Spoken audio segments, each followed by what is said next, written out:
বাংলাদেশের উপকূলীয় অঞ্চল, যেখানে প্রতিদিন মানুষ লড়ে যাচ্ছে প্রকৃতির সঙ্গে। লবণাক্ততা, জলোচ্ছ্বাস, সাইক্লোন একের পর এক আঘাতে ক্ষয়ে যাচ্ছে জমি, ফসল, ঘরবাড়ি আর মানুষের জীবন।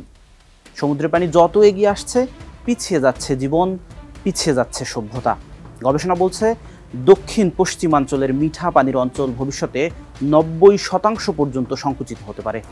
লবণাক্ততা, ভূমিক্ষয়, নদী ভাঙন, সাইক্লোন, জলোচ্ছ্বাস, পানি সংকট, স্বাস্থ্য সমস্যা, পরিবেশগত হুমকি, জীববৈচিত্র্য ধস, এত সব প্রতিকূলতার সাথে লড়াই করা উপকূলীয় মানুষগুলো যাবে কোথায়? বিশ্ব কি শুনবে তাদের আর্তনাদ? আমি এজে সাগর প্রকৃতির সময়ের আজকের পর্বে তুলে ধরব উপকূলীয় বাস্তবতা ও সভ্যতার অবনমন।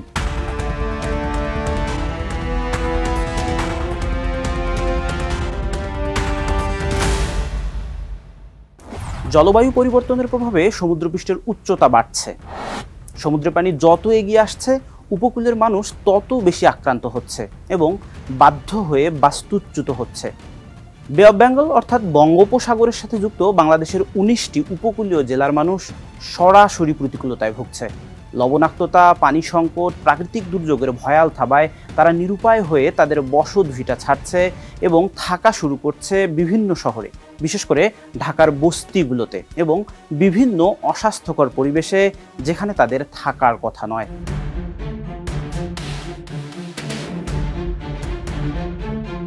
চলুন এবার জেনে নেওয়া যাক উপকূলীয় মানুষের প্রধান প্রধান প্রতিকূলতা সম্পর্কে।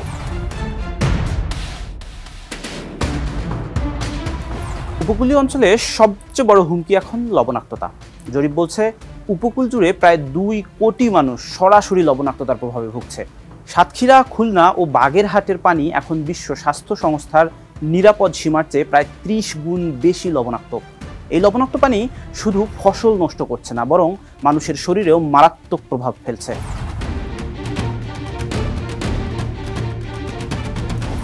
ঘূর্ণিঝড় সিডর, আইলা, বুলবুল, মোখা প্রতিবারই উপকূলের মানুষ হারিয়েছে তাদের ঘর, ফসল, পরিবার। নদী ভাঙনে বছরে হাজারো পরিবার বাস্তুচ্যুত হচ্ছে। ভোলা, পটুয়াখালী, বরগুনা এসব অঞ্চলে ভাঙন যেন এক অবিরাম দুঃস্বপ্ন। জলোচ্ছ্বাসে এক রাতে হারিয়ে যায় বসতি, বেঁচে থাকা মানুষগুলো চলে যায় বাঁধের ওপর অথবা রাজধানী ও বড় শহরে, যেখানে তাদের জন্য নেই কোনো স্থায়ী আশ্রয়।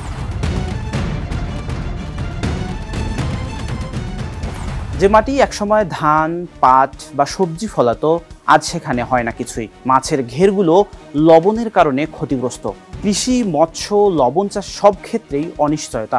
এদিকে উপকূলে স্বাস্থ্য ব্যবস্থাও দুর্বল। রক্তচাপ, কিডনি, এমনকি গর্ভবতী নারীদের জটিলতা পর্যন্ত বাড়ছে। লবণাক্ত পানির জন্য শরীরের চামড়া ক্ষতিগ্রস্ত হচ্ছে, চেহারা কালচে হয়ে যাচ্ছে, যা মেয়েদের বিয়ের ক্ষেত্রে বাধা ও সংকট তৈরি করছে।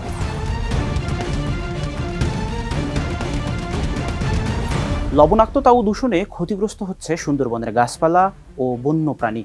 জোয়ার ভাটার ধারা বদলে যাচ্ছে, নোনা পানির অনুপ্রবেশে বিপন্ন হচ্ছে মিঠা পানির মাছ ও কৃষি জীববৈচিত্র্য।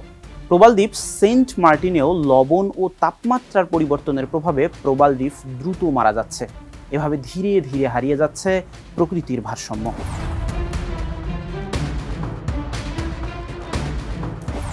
বাংলাদেশ বিশ্বের অন্যতম জলবায়ু সংবেদনশীল দেশ। এর মধ্যে সবচেয়ে বেশি ঝুঁকিতে রয়েছে দক্ষিণাঞ্চলের উপকূলীয় এলাকা, যেখানে বসবাস করে প্রায় 3,50,00,000 মানুষ। এখানকার মানুষ জলবায়ু পরিবর্তনের প্রতিটি অভিঘাত নিজের জীবনে প্রতিদিন অনুভব করছে। পরিসংখ্যান বলছে, প্রতি বছর প্রায় 7 থেকে 10 লাখ মানুষ জলবায়ু পরিবর্তনের কারণে বাস্তুচ্যুত হচ্ছে। যদি বৈশ্বিক তাপমাত্রা 2 ডিগ্রি সেলসিয়াস পর্যন্ত বেড়ে যায়, তাহলে বাংলাদেশের 1 কোটিরও বেশি উপকূলবাসী স্থায়ীভাবে বাস্তুচ্যুত হতে পারে। সমুদ্রপৃষ্ঠ গড়ে 3 থেকে 7 মিলিমিটার পর্যন্ত বাড়ছে। এই হার অব্যাহত থাকলে 2050 সালের মধ্যে উপকূলীয় নিম্নভূমির প্রায় 17% পর্যন্ত ডুবে যেতে পারে, যার ফলে অনেক জায়গা স্থায়ীভাবে বসবাস অযোগ্য হয়ে যাবে।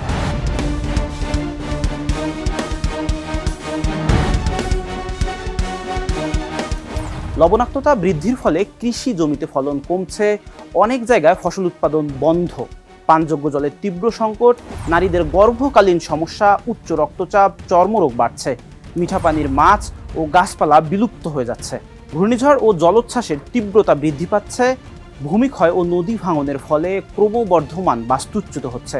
উপকূলের অনেক গ্রাম মানচিত্র থেকে হারিয়ে যাচ্ছে। চরম পানির সংকট ও স্বাস্থ্য ঝুঁকি দেখা দিচ্ছে। পানি বিষের ন্যায় আচরণ করছে, যেটা দেখে মনে হতে পারে প্রকৃতির অভিশাপ।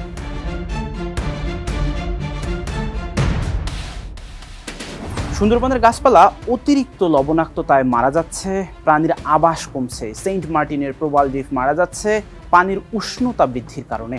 কৃষি, মৎস্য ও লবণ চাষে অনিশ্চয়তার ফলে মানুষ বাধ্য হচ্ছে শহরমুখী হতে। নগর এলাকায় বস্তিবাসী বৃদ্ধি পাচ্ছে, শিক্ষা ব্যবস্থা ব্যাহত হচ্ছে, শিশুশ্রম বাড়ছে। বাংলাদেশের উপকূল আজ শুধু প্রকৃতির নয়, মানুষেরও পরীক্ষার মঞ্চ। জলবায়ু পরিবর্তনের প্রতিটি ঢেউ এখানে আঘাত করে মানুষের জীবনে। কেউ হারায় ঘর, কেউ ফসল, কেউ আশা। কিন্তু একটাই সত্য রয়ে যায়, উপকূল এখন শুধু সীমান্ত নয়, মানবতার টিকে থাকার লড়াইয়ের শেষ প্রান্ত।